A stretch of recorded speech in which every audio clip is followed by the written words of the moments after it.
Okay, so today on the bench I have the logic boards from a Pioneer plasma TV. This one in particular is a 50-inch model. I don't remember offhand what exact model it is, but the problem it presents is that it'll shut off during operation with a blink code, or it'll present a blink code when it's powering up, the power on sequence. I looked at the capacitors and didn't see anything amiss. I've seen another one of these before that had the regulators wear out. They just tend to wear out over time. I guess some part of the mechanism inside of them just wears out. There's a few different types in these, but across different models there's some common ones. On this particular one there's a 12KA5W. I had to get that one off a Mouser. I haven't replaced it yet, so waiting on it. There's a 200WNA1, which I've ordered off of AliExpress. There's quite a few of those, as you'll see.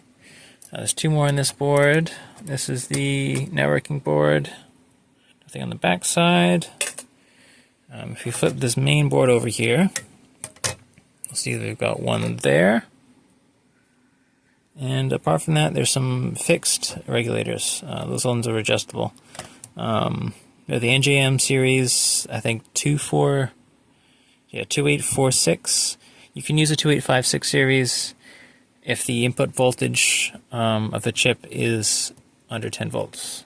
The 2846 are 14 volts. These are 10s. You see the 330s, I can only get the 2856. Yeah, you can see that one. Should be a 330, 2856. That's perfectly fine now.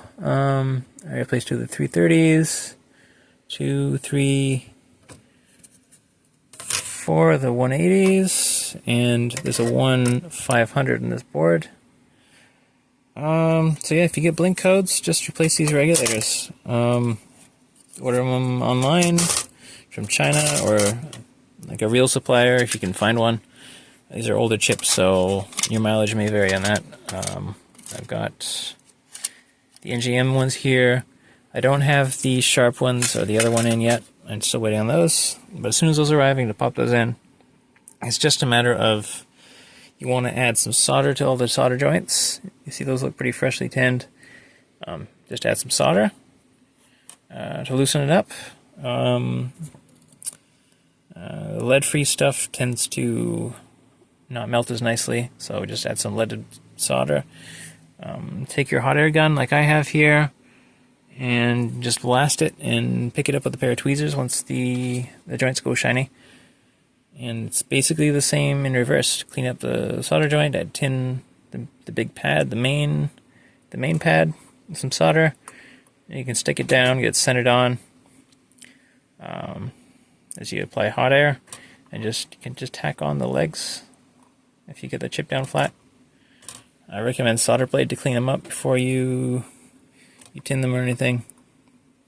That's all there is to it. I've got another one of these that's been running fine after replacing all these regulators for several years, so I'm pretty confident in this kind of fix.